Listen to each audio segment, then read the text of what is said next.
Good evening.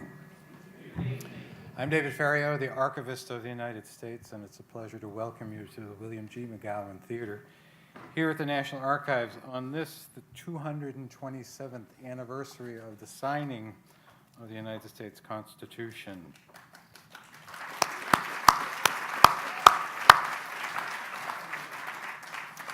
And I also want to welcome those of you who are joining us on YouTube. Tonight, we'll engage in a conversation about the state of the Constitution.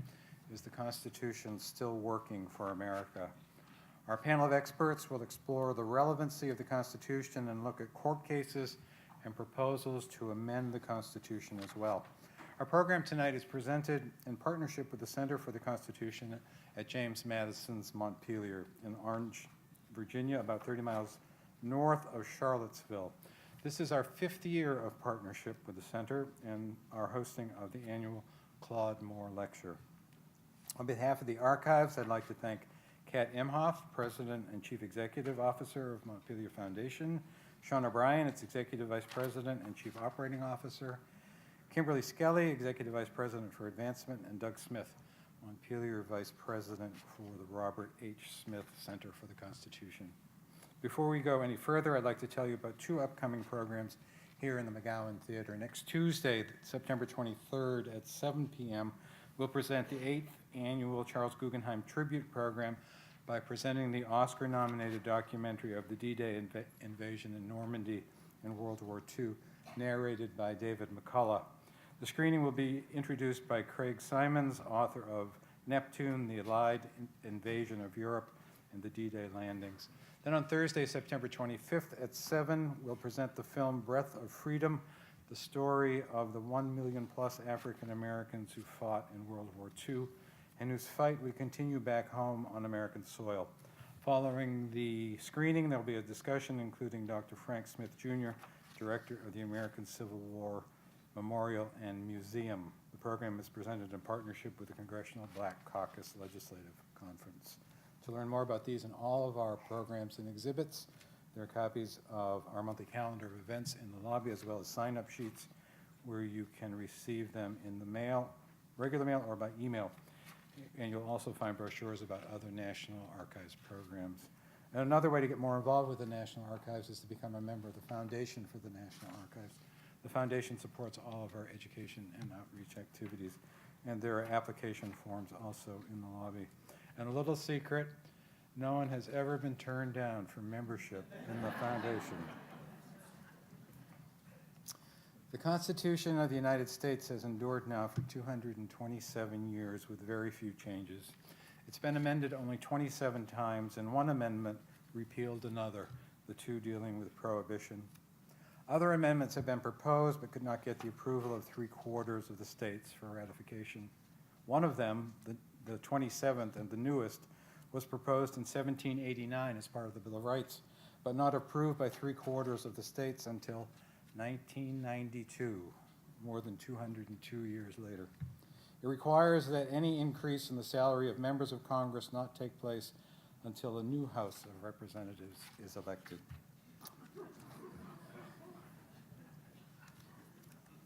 The original Constitution, in case you need to be reminded, is in an airtight, state-of-the-art encasement in the rotunda upstairs. And I invite you all to come by during regular museum hours and take a look if you haven't.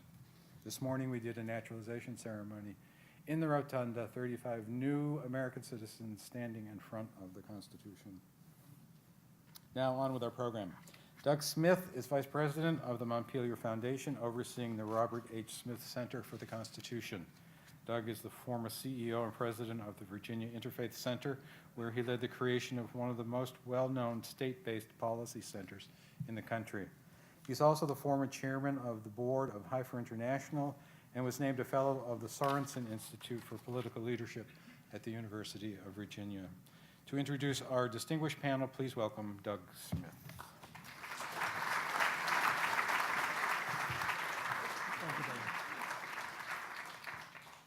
Well, good evening. Throughout this week, and especially today, Constitution Day, communities across the country have been celebrating this Charter of Freedom, the U.S. Constitution. and we are so pleased to be here with the National Archives for what is one of the nation's capstone events for Constitution Day. David, we are so pleased to have this partnership in so many years now, 5 years in, and we look forward to continuing that for many years to come. I want to welcome you to the McGowan Theater at the National Archives and welcome those who are joining us on the web. We're being live streamed this evening. There should be ample conversation towards the end of our program. And when we get to that point, and I will encourage you to bring questions for the panel, let me encourage you to go directly to the microphones on each side of the theater where you'll have a chance to ask questions of the panel.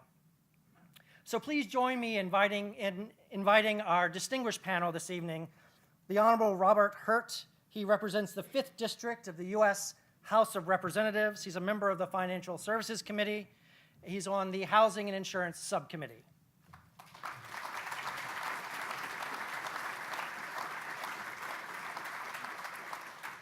Akhil Reed Amar of the law school at Yale. I call him America's favorite con law professor. Akhil, welcome. And Ben Wittes, our dear friend from the Brookings Institution and the Lawfare blog. Ben, welcome to the stage.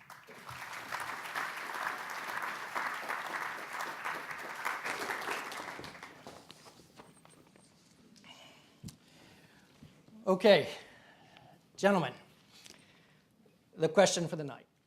Is the Constitution still working for the United States? Is it still working for the people? Let me start with you. Doug, thank you. And let me first of all thank the National Archives for hosting this tonight. What a fantastic opportunity. For those who are watching on the web, I certainly would encourage anybody, I imagine everybody here has been to the National Archives before, but for those who haven't, obviously, you need to come and see these documents and so much more that's here. But I want to thank the archives, and then I also want to thank the Center for the Constitution, Sean and Kat and Doug for the invitation to be here and for what you all do to promote the Constitution and understanding of that. And then finally, I want to certainly thank our fellow panelists. I'm delighted to be here with you all, and thank each of you all for coming on this important day. And many of you, I believe, are from Virginia's 5th District, my home district, and so we're especially delighted that you're here. But with all that said, I would say unapologetically and a resounding yes. I think that the Constitution is viable. I think that the Constitution is viable because the principles that it's founded upon. And I think that James Madison, as we know, from if you ever visit Montpelier, read your history, you know that the principles that this country were founded on, freedom, liberty, individual liberty, the idea that we have the checks and balances that are built into our Constitution, all those things are as important today as they were in 1787. As they were in 1776 when we had the Declaration of Independence signed. And so I believe that it is viable. And I guess, you say, well, how do you judge viability? Well, that's hard to do. I would say this, I would agree, and I would imagine anybody who is an observer of what takes place in Washington would say, well, the Constitution may not be viable, but certainly, may be viable, but certainly the people that are in charge of interpreting it and in charge of following it often have a hard time. I would agree with that 100%. And I think that is true. But I think when you go out to the countryside, when I got out of law school, I was a prosecutor in the small town where I live, a little courthouse town in Southside Virginia. And it always, after studying law and studying the Constitution in law school, which was was a fantastic opportunity and a fantastic education, to be able to come back and to go to Pittsylvania County General District Court on Monday morning. That is where the rubber meets the road when it comes to the importance of our freedoms. Fourth Amendment issues. They come up every single day in General District Court. Why, officer, did you stop this car? Why did you arrest this person? Did you have probable cause?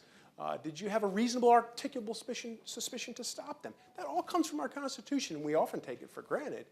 But those things are argued, and those protections are employed every day. And I think about, who's in charge of policing that? Well, judges are, lawyers are, the police. The police spend a tremendous amount of time learning what the law is in a civilized society. Isn't that wonderful? Isn't that kind of what it's all about?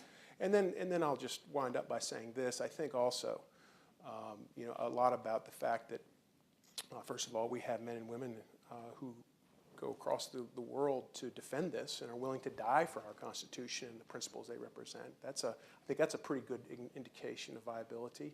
But I also would say, finally, that oftentimes when I vote on the House floor, I'll come off the east front of the Capitol and come down, especially in the summertime, you come down those steps, and the plaza is totally filled with people who have traveled from every town, every county, every state in this country to come see this Capitol, as dysfunctional as it often seems.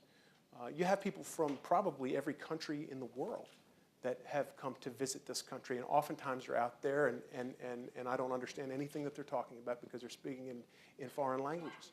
Why are they here? Are they here because it's a beautiful building? It's a beautiful building, but they're not here for that. They're here for the principles that are contained in the documents that are in this building, and that to me, I think also signifies that our Constitution is alive and well. There are things that I think that we can all do better, but I believe that it's viable.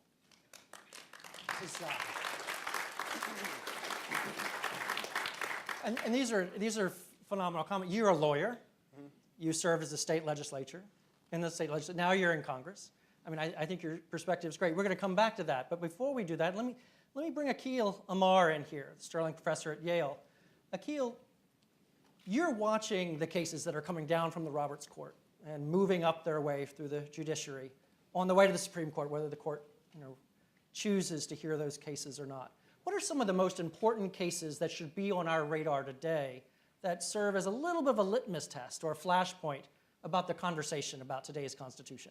Well, thanks. I want to echo your very thoughtful words. We're very grateful to be here. Thank you all for coming, and thanks to the archives. Some of the most important dogs are the ones that don't bark, Sherlock Holmes tells us. So just in the in past, the biggest thing that the Supreme Court did was actually not invalidate a major piece of legislation, Obamacare. Very controversial. People are of different views. Judicial review, my teacher Charles Black reminded us, is also, it's not just the power to strike something down, it's in effect the power to validate. Precisely because a court can strike it down. If it doesn't, and if people on the court, after looking very carefully at the issue, say this is okay, that achieves a certain legitimation in a country where there is disagreement. So all honor to John Roberts. You see, he's a Republican appointee, and he voted to uphold that. That was a big one. So it would have been very big the other way, and so big that we sort of forget what didn't happen, which is the fundamental legitimation of Obamacare. Here's another dog that might not bark. Whether you like it or not, gay marriage is coming to a theater near you everywhere very soon, whether the Supreme Court gets into the act or not, because stuff is happening bottom up. Even Virginia is changing, just even in the last year, lots of stuff going on there. And this fruit might sort of drop, this ripe fruit, even without a Supreme Court intervention, because ours is a society in which people can advocate for new rights. The Ninth Amendment talks about new rights, the rights of the people. Not all of them are given to us from on high from judges. Some of them are earned bottom up.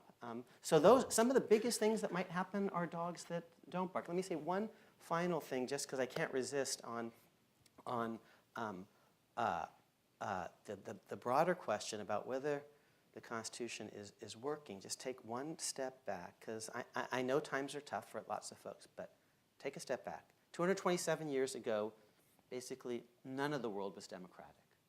Okay, we're almost the only democratic project going in the world. On September 17th, 1787, there's us, Britain to some extent, Switzerland, that's it. That's it. Now half the planet's democratic on the American model, with written constitutions and multiple parties and free and fair elections and religious toleration and free speech and minority rights and the rule of law in Europe and India, a across half the planet. We won the last century. I like our odds for this one. And it's on the American model. We are winning. We are winning. And part of what winning means, actually, is the rest of the country comes closer to us.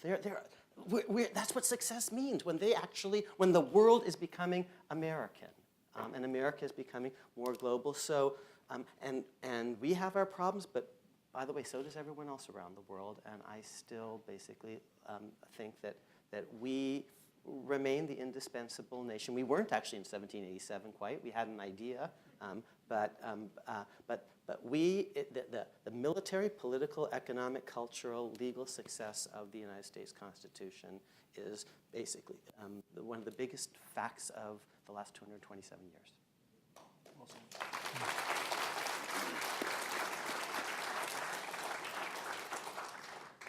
Well, Ben, I think Akhil just threw the gauntlet down a little bit. Ben Wittes with Brookings Institution, the Lawfare blog. I mean, you're intimately familiar with national security issues and governance. What do you think about what Akhil is saying here? I mean, do we have the tools we need to maintain ourselves as a 21st century superpower? Well, would you take a yes and no?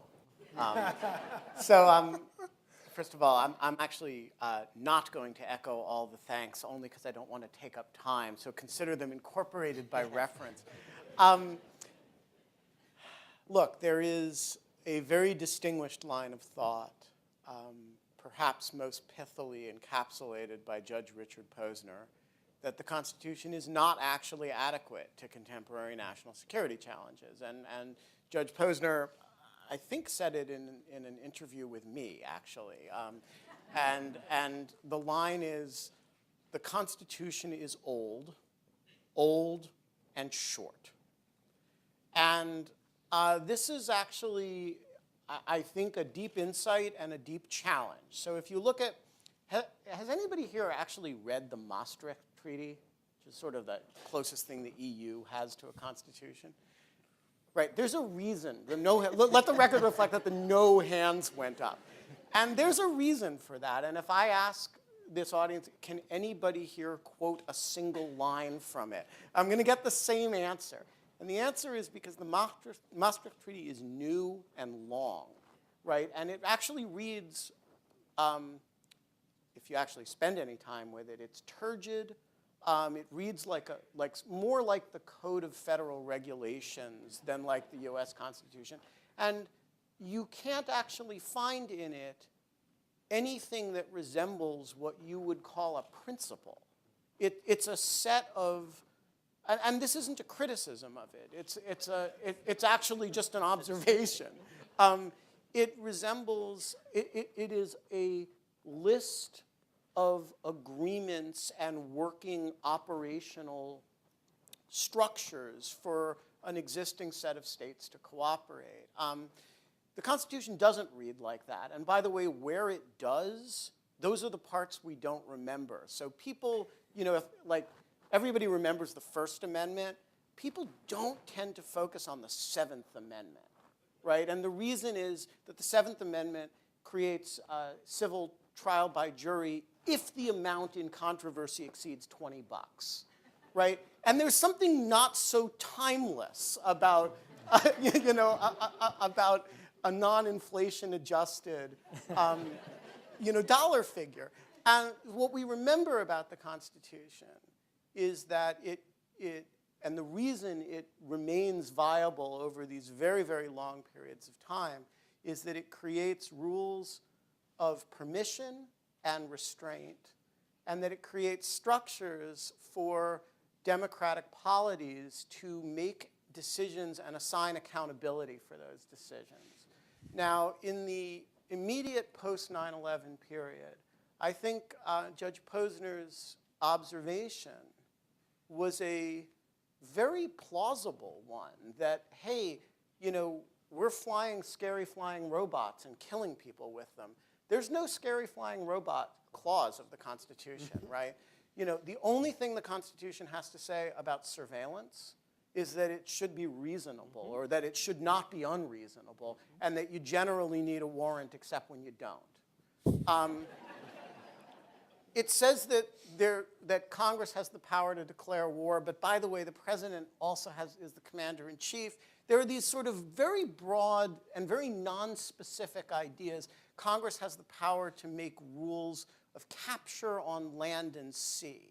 So you say, well, that's a really, what does that mean? Then there's the letter of marque and reprisal clause, right? There are these general ideas, and there's nothing like a specific code of regulations in it. And you say, going forward, where we're going to have scary flying robots, where we're going to all be carrying around cell phones that are communicating with each other constantly, and all of those communications are interceptable.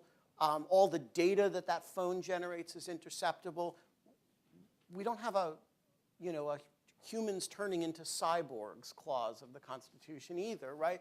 And so you have all these problems that we face as a result of developing technology, as a result of globalization, as a result of really scary people around the world. There's no really scary people around the world clause of the Constitution either. And sort of when can you not follow the normal rules because there are these guys beheading people in Iraq, right? There's no guys beheading people in Iraq clause of the Constitution. And so I think it was a very plausible hypothesis that the Constitution actually didn't address enough issues to be viable for the problems that we face. So that's the bad news. And the good news is I think Judge Posner is wrong. And I think you can look and say the Constitution doesn't provide specific answers to very many questions, actually. That's not what it's for. It's there to constitute a government that then, within certain bounds, has a lot of flexibility to address those questions. And it creates accountability mechanisms. So right now, as we speak, there is this fervent debate going on between the executive branch and the legislative branch over whether the president has the authority to go after ISIL, ISIS, IS, whatever you want to call it, and what role Congress should or shouldn't play, needs to play, must play in authorizing what the president wants to do. Why are they having that conversation? The military would follow the president's orders if Congress said nothing on the subject. And the answer is because the Constitution sets up these modes of accountable decision-making, and we have so internalized them that they infect everything we do in the national security space, even when we're not aware of that they're doing it. So one further example, and then I'll shut up. A year and a half ago, Edward Snowden releases a whole lot of information about the operations of the most secret agency in the United States. And what has happened since then? The judiciary has taken on a large number of cases brought before it, challenging the propriety under both statutory and constitutional law of lots of the programs that Snowden revealed. The executive branch has unilaterally revised a bunch of policies, asked Congress for legislative changes to impose certain new restraints, to grant certain new permissions, to change certain programs. And Congress, both houses of Congress have really spent a lot of time thinking about what parts of these programs they want to authorize, what parts they want to curtail, and what parts they don't want to address at all. These are all, none of these events had to happen. They are all reflections of a system of a set of accountability mechanisms that are endemic to the system, and that's despite the fact that there's no, bulk metadata collection clause of the Constitution. Yet, of course. So Robert, Ben's raising an interesting point here. I mean, earlier today, your colleague, Senator Tim Kaine, actually suggested, and I think he's actually filing some legislation that you may have had a chance to briefly look at, that would essentially repeal and replace some early 2000s authorizations for war. Now, this is Tim Kaine, who was governor of the Commonwealth of Virginia, one of the first supporters of Barack Obama. Often whispered that he might actually be within the Obama administration, but ended up being head of the DNC for a time. What does it mean that someone like Tim Kaine is actually asking to constrain the powers of President Obama? Is this an adjustment because of an expanded executive that a lot of people have been talking about, or is this something else? Well, I can't speak for Senator Kaine. I have worked with him when I was in the state legislature and have enjoyed working with him since he's been here in Washington. I will say that I believe that this is something that has interested him before he ever came to the United States Senate. He and Senator McCain have worked on the War Powers Act, the issue of the War Powers issue together. And I couldn't agree with him more. I think absolutely under these circumstances that the president needs to get authorization from Congress before he acts, and I hope that he will. I think that if you look at the Constitution and you look at the War Powers Act, which I think the White House doesn't necessarily recognize, I think you see that clearly the intent is that Congress has to make those decisions. Why? Because at the end of the day, these decisions affect each and every American citizen, and I think if you look back at the experience of not just our soldiers, obviously, who are putting themselves in harm's way, but every American citizen, the taxpayer that has to pay for it. These are things that should be debated in a candid, honest way with the American people, and being able to provide input along the way. And that's what the whole purpose of Article 1 and the Congress is to be a representative for the people. Now, in my mind, I think that we want our president, especially because of the technological, war is different in 2014 than it was in 1787, to be sure. And with that said, clearly the president needs to have the flexibility to do what he needs to do to defend our interests wherever at a moment's notice. But at some point, it seems to me that it is extremely important for him to get that authorization. I think, and I would be interested in the panel's opinion on this. I believe that the earlier Iraq resolution does not cover him. I don't think that it does. And there's of course, and Mr. Kaine's his resolution deals with this issue of what does it mean to be associated with Al Qaeda? Does ISIL does that meet that definition? And I'd be interested to know you all's opinion on that. But I don't think that it does cover it. But even if the earlier resolution does give him the authority to go back into Iraq, a different group, give him the power to go into Syria, because these are somehow associated, I think that he has a moral obligation to come to the American people and make his case in Congress, and so I feel very strongly about it. Keel, do you want to hop in here? And I want to praise Senator Kaine for his leadership on it. Excuse me. Thank you. I'm not a particularly big fan of the War Powers Resolution. I don't think it's drafted so well. Marty Lederman has some interesting postings. You could read them, trying to make the case that the authorization of the use of military force would permit what's going on. But I agree with you that even if it does, I think it's very healthy to have the first branch of government, the branch mentioned first in the Constitution, the branch closest to the people, the branch elected most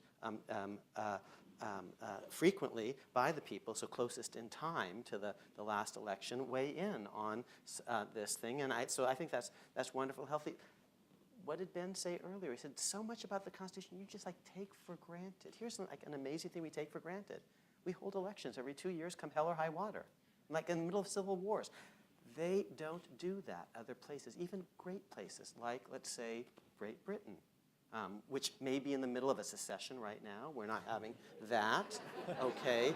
But from 1935 to 1945, there was no parliamentary election whatsoever. no, people didn't vote for Winston Churchill. It was actually just a shuffling of musical chairs within the government. Between 35 and 45, there was no general parliamentary election. They just postponed elections. We don't do that here, even in the middle of civil wars. There's going to be an election. I think it's wonderful that the people's representatives are debating this.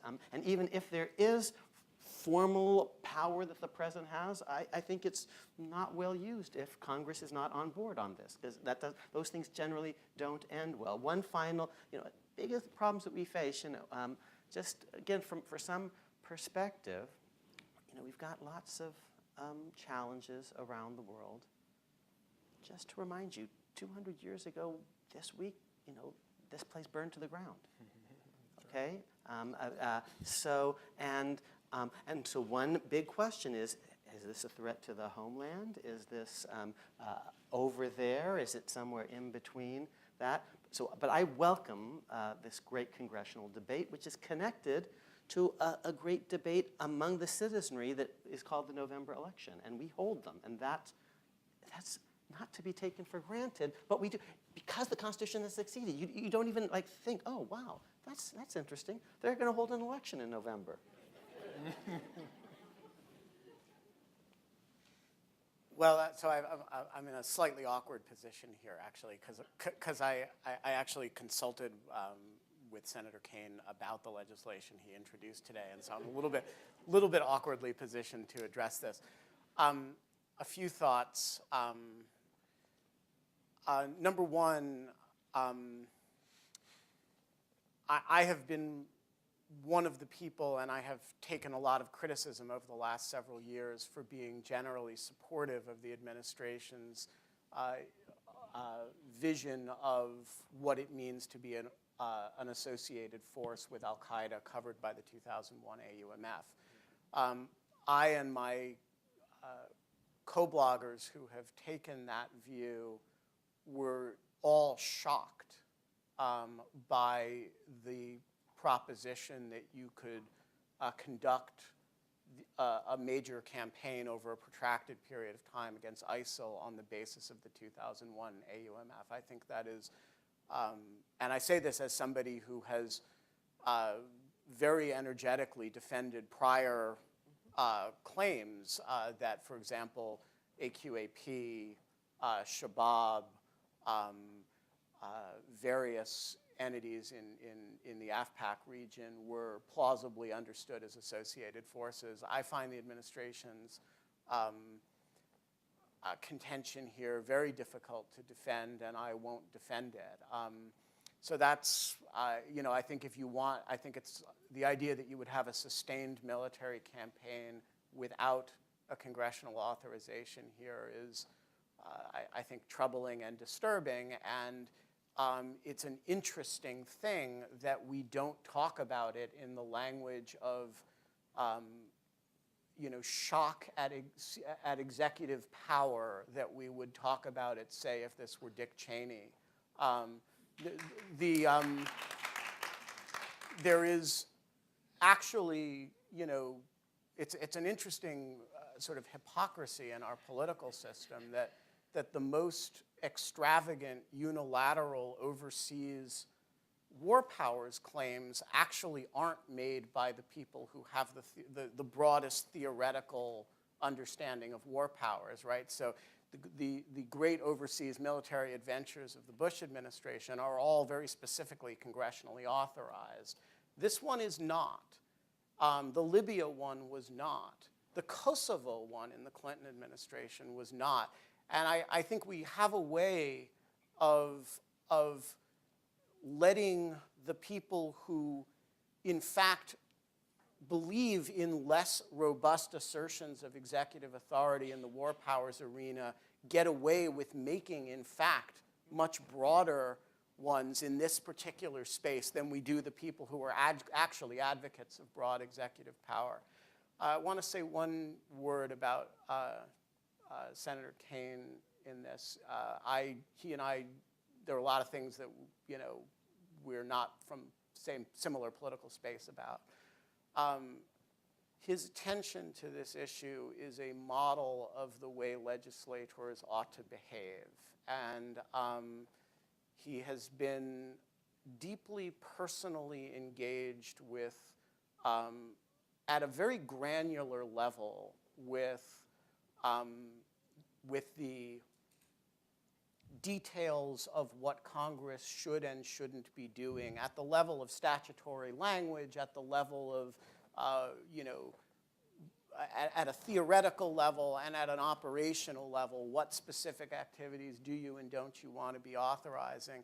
And the quality of the thought that has gone into some of the work that he's done, we often sit around, and I do it myself, you look at the quality of leadership that this country had at the time of the drafting of the Constitution and the first few generations, and you say, and certainly the poll data reflects that. I mean, when Congress has a 6 or 9% approval rating, and on a good day, 13 or 14%, right?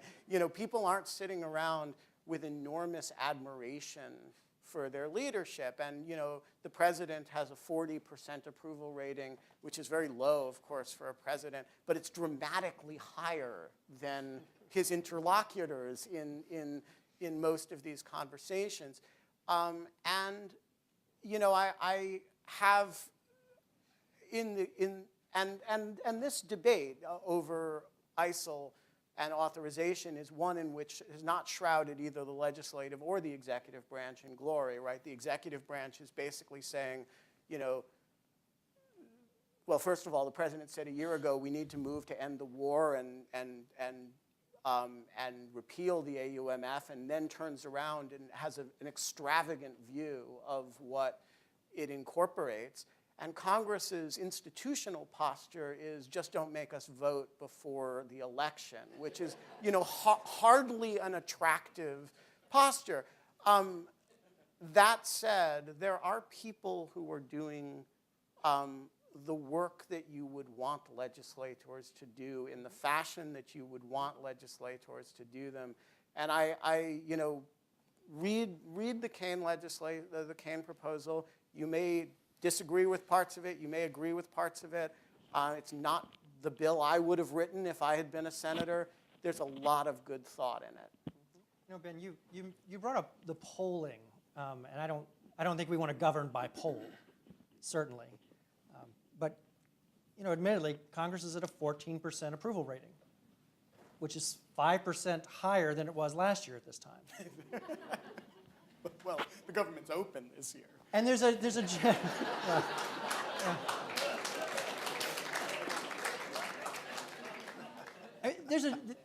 I think it would be fair to say there's a general feeling that things are broken. Nothing's getting done in Washington. And so I wonder, is that really the truth, or is that just the spin of media organizations? Or maybe that's just how the system is constructed in the first place. I wonder if any of you would be willing to comment on that after Congressman Hurt. Yeah, we have a member of Congress here. No, I think that no, certainly people are not pleased. As one person has quipped to me recently, said, "I'd like to know who those 14% are. They're probably not in this room. If they are, they won't admit it." But certainly Congress deserves the reputation that it's got. There's no question about that. It is interesting, though, just to put things in perspective. While when we have the elections in November, I would imagine, even though Congress is at 14% approval rating or whatever it is, most of them are going to come back. Most of them will get reelected, and everybody hates Congress, but they love except for their congressman, and that's sort of axiomatic, I think. But I do think, I just say a couple of things. I mean, I think that, first of all, politics, because of the media scrutiny, certainly the partisan nature of politics, the money that's involved in the campaigning, it's a nasty business. It can be nasty, and we don't like that it's nasty. But I think that it certainly It's very hard from that standpoint. And I can tell you, coming from Richmond, and of course I've known you since I was in Richmond, to come from that perspective where, frankly, most of the issues that we ever worked on in committee, on the floor, we had robust open debate, unlimited debate. You had the unlimited opportunity to be a part of the conversation. Things weren't under closed rule. You know, your bill got heard by a committee, whether the chairman wanted it heard or not. Now, only, you know, it might have been at 7:30 in the morning and only 3 people show up. And it might be promptly killed, but there was what, you know, to legislate was a verb. Here, it's quite different. I guess I would say that I think that I don't think that the Constitution is broken. I think that the people that are supposed to follow it don't do the way that they're supposed to, and I think that we see the result of that. I do think that our founders absolutely wanted the legislative process to be hard. There's no question. It needs to be hard if you look at the path a bill has got to take. And I think that they wanted it to be hard. There's no question about it, because that protects ultimately the individual citizen, I think they would argue. I think that's for sure. So I think they did want it to be hard. I would also point out this, you know, it's so great that we're all here celebrating the Constitution on, was it 227th birthday of the United States Constitution. We're all here, and out of everybody here, we would all say we love the Constitution. We're so glad to be here to celebrate the birthday of the Constitution. But think back to 1787. When it was adopted, it wasn't everybody. Was it 39 of the 55 delegates actually signed it? So there was a tremendous acrimony at the time. And then you think about the Virginia debates, where Patrick Henry debated James Madison in Richmond as to whether or not Virginia should ratify this Constitution. I think that the vote on that, it was a horrendous fight between Patrick Henry and James Madison, the anti-federalists versus the federalists. I think it was 87 to 78. It was 89 to 79. I mean, that was not, I mean, it's kind of remarkable that we're all here talking about how great the Constitution was, because about half the people back then thought it was in Virginia, thought it was a terrible idea.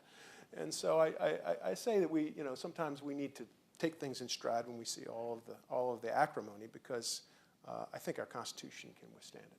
And not just in Virginia, it was 30 to 27 in New York, and it was very close in Massachusetts and New Hampshire. Now here's, and Congress deserves today a bunch of blame, but here's another truth, and members of Congress may not tell you this because you'll just hate them more, even though it's true. No, the people deserve some of the blame, okay? Here's the reality.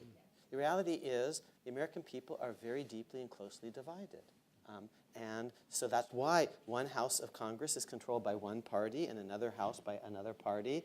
And so we're not doing anything, but okay, but you're not going in the wrong direction. Now, you take a parliamentary system. Since you're asking a fundamental question about whether the system is broke, did people in the last election really vote to let Scotland go? Because I didn't see that, but that apparently, and there wasn't a majority. David Cameron didn't get a majority for anything.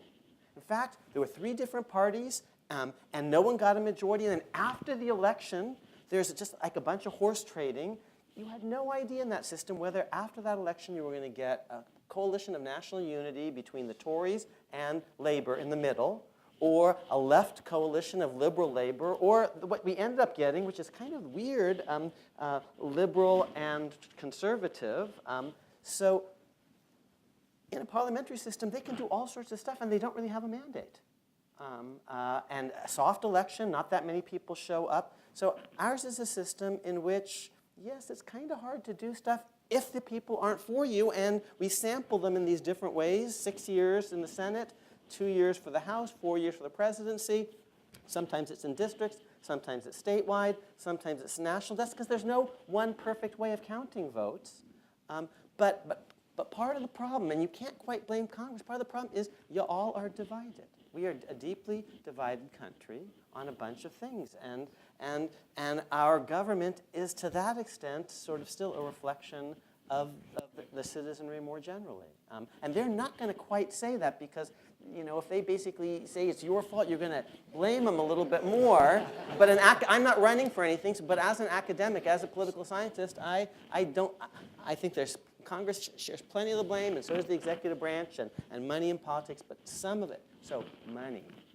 Here's why money is so powerful, because actually you all aren't paying attention. So these ads actually influence you. They have to make no difference to me, because I actually know what I believe in, and the more, I'm a Democrat, the more Mitt Romney spends, the less I like him.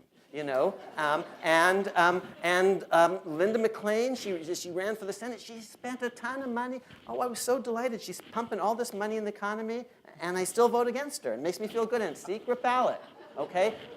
That's actually the ultimate campaign reform. It's secret ballot. So if money matters hugely in politics, it's partly because ordinary people aren't paying attention.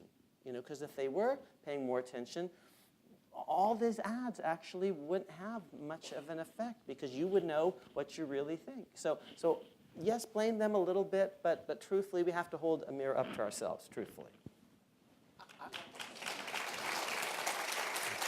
Oh, don't let anyone see you clapping for that. That's not going to help you, my friend. Back with the folks. Let me take the blame for that. So We actually took up for Tim Kaine and clap for the Democrat. So, I think we, so Akhil stole my thunder on that. I was going to make the point that the people suck, but I'll actually amplify it only by pointing out that one institution that we don't poll public confidence in is the public. And you know, and it would, I don't know how you would design a poll, but to do that. But you know, if you believe that all of these institutions, which is you know the ultimate proposition of the Constitution, right? That sovereignty is popular, and that these institutions that we poll our confidence in their performance are exercising delegated sovereignty from the people. It seems like it's a valuable question whether we have confidence in one another as voters, as decision makers, as electors. And I think I've never seen a poll that tries to do that. And I'm confident the answer is that the people would probably do better than Congress, but less well than the president. So in a moment, we're going to take questions. And so if you have questions for the panel, I'd encourage you to go to either of the microphones on the side of the room. But before we do that, and as you're lining up, let me ask you this. So 50 years out, what are the changes that you see on the horizon, either through case law or structural changes to the Constitution itself, that we really need to think about making as a people in order to stay relevant, to keep it viable, and to make sure it's still working? Well, I think that one of the greatest challenges we face goes to the heart of the approval rating that we're talking about, and that really is that Congress over the last 10, 15, 20 years, for a long period of time, I think, has been giving its power. You know, we know how the Constitution sets out the separation of powers between Article 1, Article 2, and Article 3, and I feel like over the last couple of decades, we have seen an increasing move from having what I would call legislative activity migrating from Article 1 to Article 2. Now, why has that happened? Well, first of all, Democratic and Republican presidents over the years have wanted to accumulate that power because it's easier. It's easier to operate if you don't have to go through all those people that nobody likes over at the Capitol. And you might ask, well, why in the world would Congress give up that authority? Why would they be so willing to give it up? Well, I think we have an election in November, right? People, and I think it's amazing because, you know, those of us who are members of Congress, we work so hard to get elected. We ask for the job and work very hard to get it. And then so often when members of Congress come to and senators, I want to make sure I'm talking about everybody, but when the elected officials come to Washington and you want them to vote on something, you can't find them. They don't want to vote. They don't want to be held accountable. It's just a lot easier to let the administration do that, or let an executive agency, the EPA or the FDA or the US, let them take care of the business. Again, going back to my time as a state legislator in the Virginia General Assembly in Richmond, one of the things that I loved about it, I was on the Courts of Justice Committee, which is sort of the Judiciary Committee of the House of Representatives. And we'd all be sitting up there. I think there were probably 20 of us, not 60, but 20 of us sitting on the dais, 18 probably. Any member of the public could address the committee during the process of working through a bill. So a bill is called up, and it goes through the process, and any member of the public could address the committee and look at the chairman and speak to him, speak to her. That's pretty powerful. Can you imagine that happening in a committee room in Washington, D.C., where any member of individual citizen comes up and is able to have that platform? So I say all that just to say that being able, when you have a constituent come up to you as a member of Congress and complain about something that's taking place, isn't it easier just to say, oh, you need to contact somebody at the EPA about this?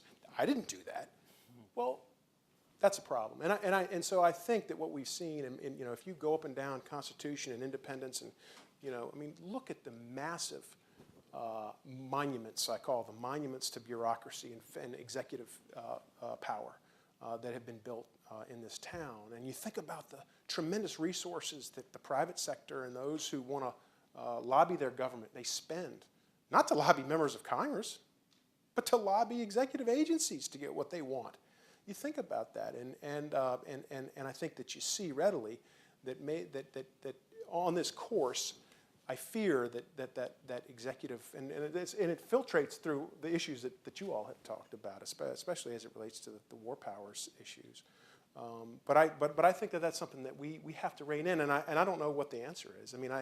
I think that our Constitution is durable, but going back to what I think Akhil said, at the end of the day, we as American people, I think, have to think about this and think about how we change that from in terms of who we send and what we expect them to do, and that we don't want to live. Why was our country founded? Our country was founded for probably a lot of different reasons, but certainly an overbearing monarch was one of them, if not the main reason. And so you look at what we have today. You look at who makes the decisions. Those are sort of interesting to think about, a little scary. And so when I think 50 years out, I fear that if we keep on this getting the balance between the Article I powers and Article II powers, when we let that get too far out of whack, I think at the end of the day we're all, and this shouldn't be, and it should not be a Republican issue or a Democrat issue. It should concern everyone. That is getting out of whack, and what are the consequences? How do you fix it? We should have mentioned earlier that Congressman Robert Hurt actually sits in the seat of James Madison, the 5th District of Virginia. It's all been downhill since, as I like to say. I think he was elected. So can I ask the audience a question? So who can tell me? So in 1789, this first election for Virginia's 5th District, and regrettably, Montpelier has been redistricted out of the 5th District. It's no longer in the 5th District, but it was then. And so Patrick Henry, of course, drew this district that there's no way James Madison could have gotten elected because of all the anti-federalists, and he did anyway. But does anybody know who he ran against? I guess yeah, he knows. Everybody knows. James Monroe, which is it's a truly remarkable and wonderful thing to think about. But thank you. Thank you. Ben? I would just say over the next, I don't know if it's 50 years or few years or number of years, we're going to, two huge challenges, both related to technology. We used to have an understood compromise about surveillance, and the last year and a half has shown that we no longer have that understanding, that the basic contours of the compromise was the government can vacuum up everything it can get as long as it's outside the United States. Inside the United States, if it wants to conduct surveillance against somebody, it needs a warrant. I think what the last few years of debate has shown is that both for technological reasons and for reasons of the cultural infiltration of technology into the sort of pervasive everyday life of the average person, those distinctions are no longer stable. We don't believe in them anymore on a consistent basis. And the question is, what replaces them? Some of that is going to be constitutional law that answers that question. And I don't know whether that's going to be in the long run in the form of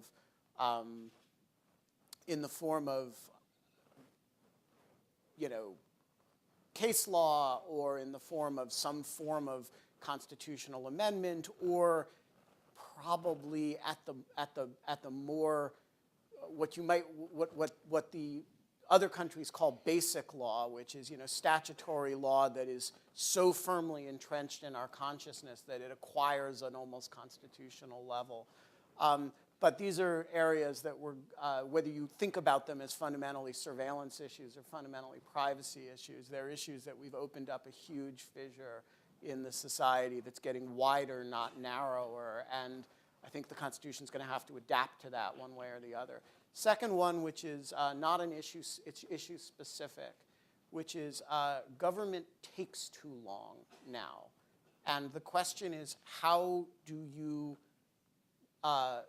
have a legislative and regulatory processes that operate at the speed of, with enough speed to be relevant given the pace of technological development.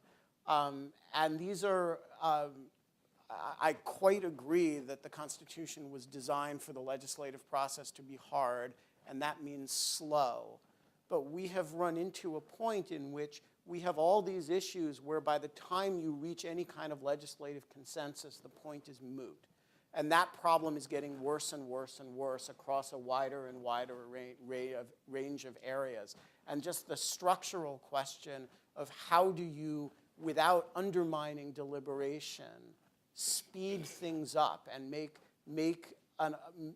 governance operate at the speed of the society that it's governing is going to be a very, very difficult question over the next few decades. Akhil.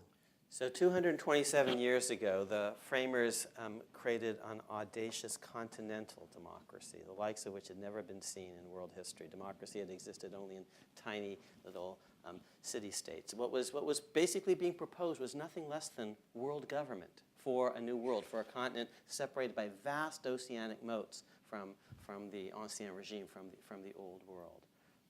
If we take seriously that and we project things forward, you have to think. Our children have to think about regional and global systems of government.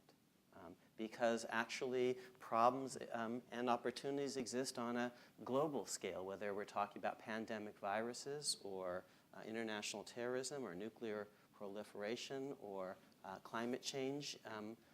And so if you, thinking about these regional, intercontinental, even global systems of constitutionalism, remember I told you, we were the only democratic project going 227 years ago. Now half the planet is democratic on an American model, so that's what the next 50 years, that will be a serious conversation. Domestically, here are the three rules, prescriptive and descriptive, that I put forth for constitutional amendments. They should add to liberty and equality, not detract from them. All the amendments thus far, except for prohibition, have done that. Prohibition was not a great success. So flag-burning amendment, making it a criminal thing, restricting First Amendment freedoms, not a great idea. I don't think actually restricting the First Amendment in the name of campaign finance reform is such a great idea either. Amendments should add to liberty and equality. One man, one vote, one man, one woman, marriage. That restricts liberty and equality. I don't think that's such a great idea. I don't think actually it fits our tradition. Amendments should add to liberty and equality, not take away. That's what we've done thus far. Amendments are going to have to be supported by both parties because you can't get 2/3 of the House, 2/3 of the Senate, 3/4 of the states unless both parties are on board. States are going to have to road test all these ideas first. Every single thing in the Constitution, virtually, states did first. States had written constitutions first. Massachusetts put the Constitution to a vote first. States had 3 branches of government. States had bicameral legislatures, single-member districts, 2 past the post. States had bills of rights. States got rid of slavery first. States let women vote first. States let blacks vote first. So states are going to road test these ideas. It's a Brandeisian model. What would pass these descriptive and prescriptive tests? Well, you could imagine a direct election of the presidency, because that's actually an equality idea. All the states have little mini presidents. We call them governors. In none of the states do we have a little electoral college. It's 1 person, 1 vote. I could imagine both parties supporting this, because actually the Republicans will increasingly come to understand that the electoral college disfavors them going forward, and the Democrats like 1 person, 1 vote. They like the equality idea. So that could happen. People who were not born under the flag can be governors in the states. Arnold Schwarzenegger, Jennifer Granholm. I could imagine Republicans getting on board with their version of the DREAM Act. As you come here, we want a fence, we want a big fence, we want an electrified fence. You know, did we say we want a big fence? Okay, fine. But now what else do you have to offer? They're going to say, well, you come here and you actually play by the rules. You came here legally and you contribute for 30 years. You should be eligible to be president. Orrin Hatch proposed that 10 years ago. He still believes in it, I think. He just can't say it yet, but eventually he'll be able to say it, because it will be in the Republican Party's interest to have an alternative for that. States have formal ERAs for no discrimination on the grounds of sex. I think it would be nice to have that in our federal Constitution. It's already there implicitly, but let's say it again, this time with feeling.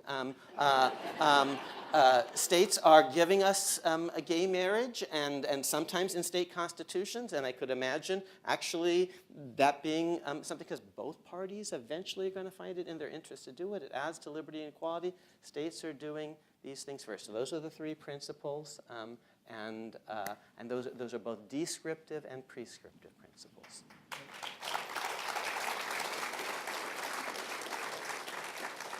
So why don't we take some questions? We'll start over on this side. Please introduce yourself. Let us know who you are.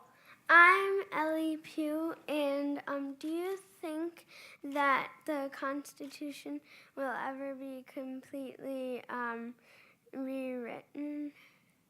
And how far in the future do you think it will happen? Can I say something to Ellie? I met you, Ellie, at the reception, and you told me you're 9.5 years old. Mm-hmm. Is that right?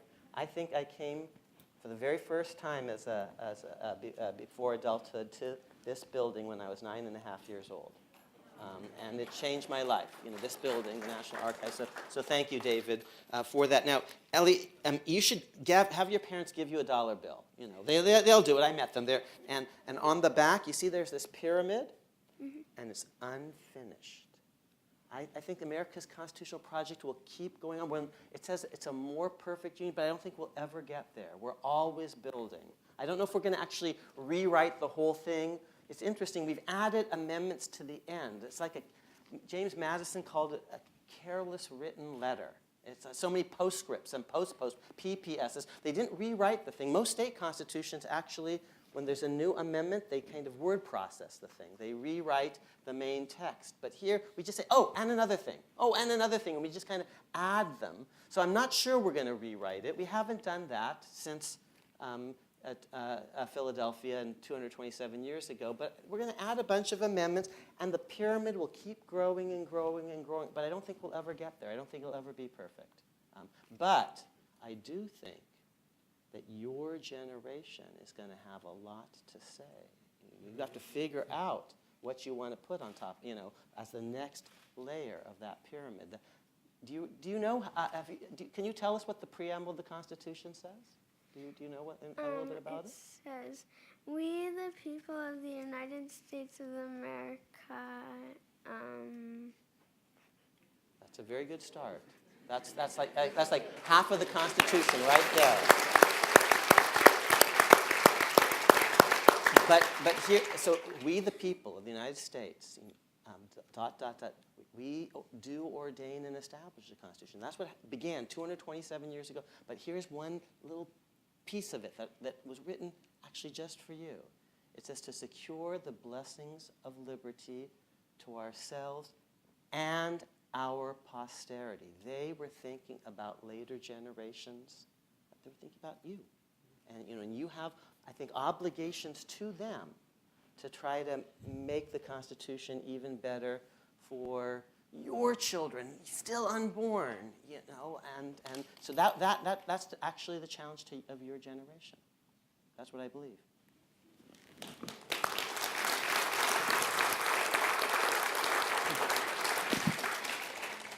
Yes, sir. And make sure they give you that dollar bill.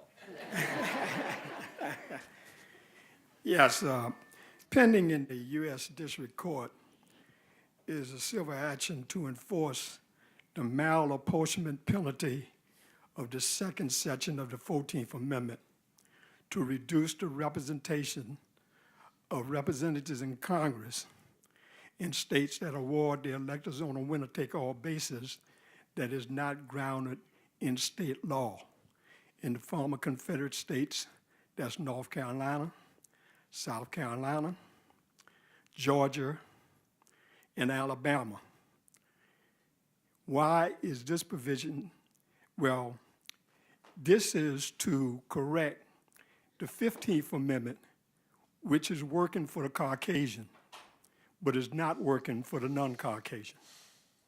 And we can correct that by enforcing that provision of the Constitution that was championed by the abolitionists that punished former Confederate states to disfranchise the new those former enslaved by reducing their representation, not allowed them to sit in Congress until they granted that franchise to those of African descent before the 15th Amendment was even in the Constitution.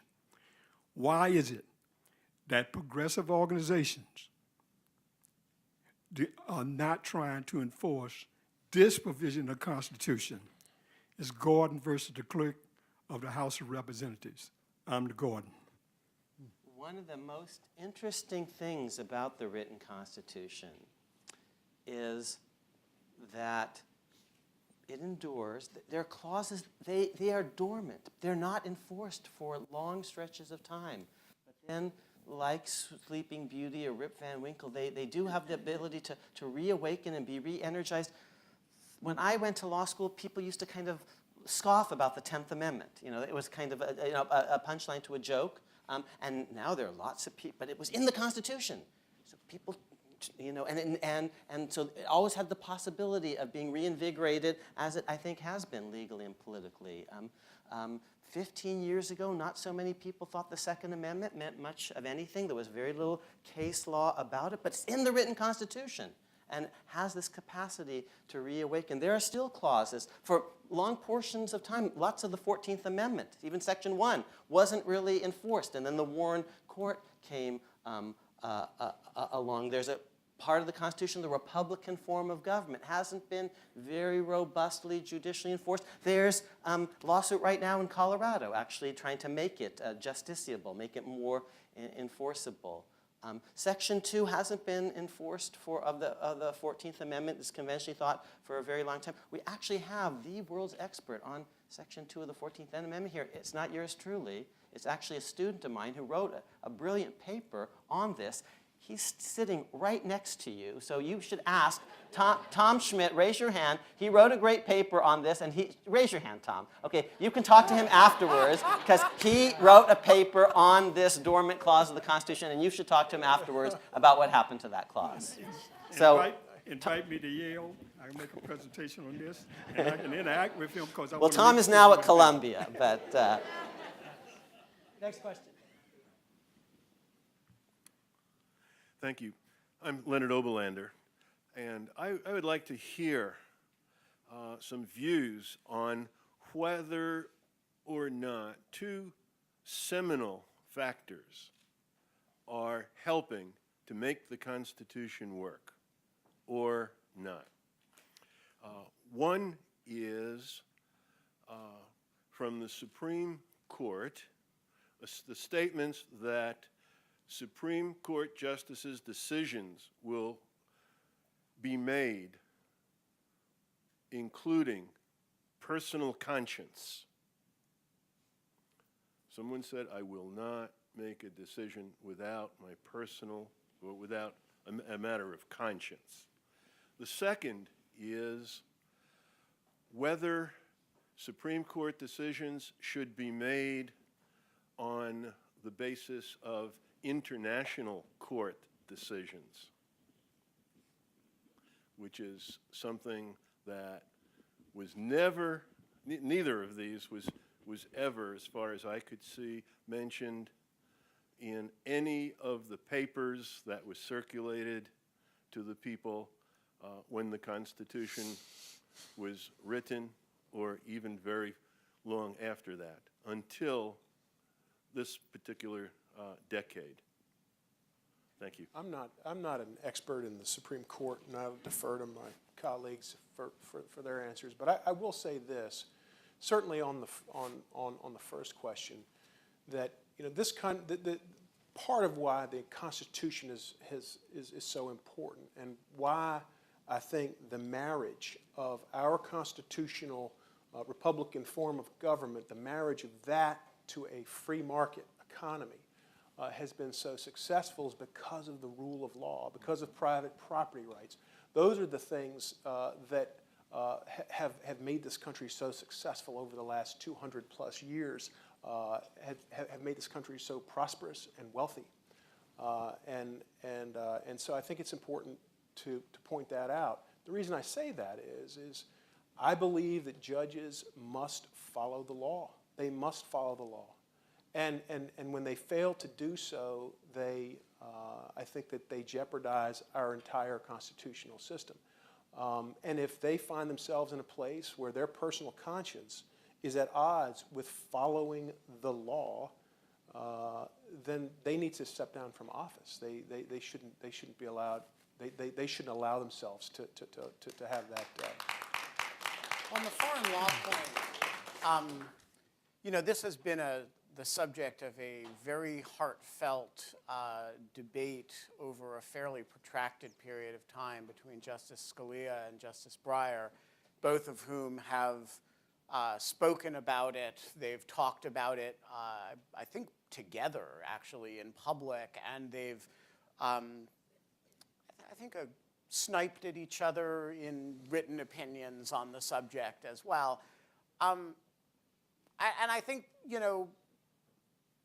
with all due respect to Justice Scalia's view, the Supreme Court uses as non-binding sources of law everything from the opinions of academics in law review and non-law. Law reviews are edited by students, right? So if you say, is it a legit, it is indisputably, to this, 9 justices of the Supreme Court would accept that it is a legitimate non-binding source of law to cite in an opinion that binds the lower federal courts, the Congress, and the president, the opinion of a single scholar edited by students at a different university. Is this a great country? Yeah, right. Like, Wow. That's a legitimate source of law. But the considered view of a foreign tribunal that has confronted a very similar issue under a legal system that may be very similar to ours is sort of a verboten source of law. And I think that's got to be wrong. That said, if you look at the issues that Scalia is complaining about, they have a certain merit to them. And the issue arose because in a series of Eighth Amendment cases, there was a tendency in deciding whether something was cruel and unusual to look around the world and find all the courts that had agreed with you everywhere and say, look, there's a consensus. 25 states have banned this thing. A lot of polls say it's banned. And by the way, the Supreme Court of South Africa said the following. And there's something very mischievous about that as an interpretive methodology. And so for what it's worth, my view is that Scalia's argument has a lot of merit in the specific context in which he raised it. But the proposition that he draws from it, which is that, it is uninteresting and irrelevant to all discussions of how we should understand U.S. law, how other tribunals have considered similar questions elsewhere, has got to be sort of an overbroad way to think about it. Gentlemen, I'm in the unfortunate position to draw our panel to a close, but let me say, on a Constitution Day, 227 years later, I think what you've reminded us is that the conversation continues throughout the country. And as you suggested, Ben, the conversation is happening globally as well. So I don't think we could do this tonight without reminding ourselves, because it's come up a couple of times.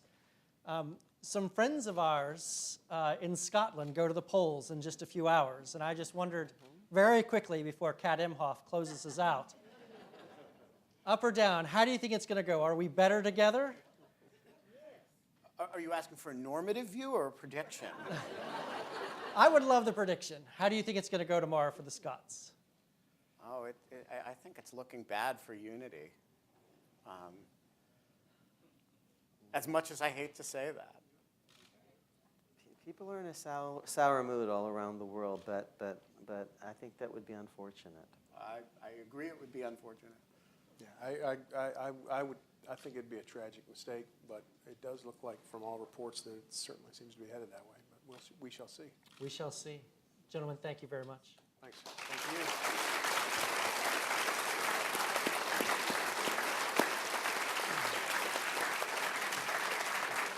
So I am indeed Kat Imhoff, and I have the great pleasure of being the president and CEO of the Montpelier Foundation, which is home to the Robert H. Smith Center for the Constitution.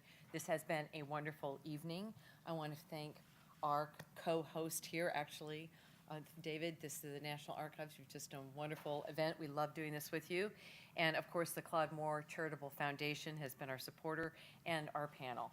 It was a brilliant evening all the way around. Thank you, especially to my colleague, Doug Smith. Akhil, Robert, Ben, you have challenged us mightily, and I think we all have learned that we are a work in progress.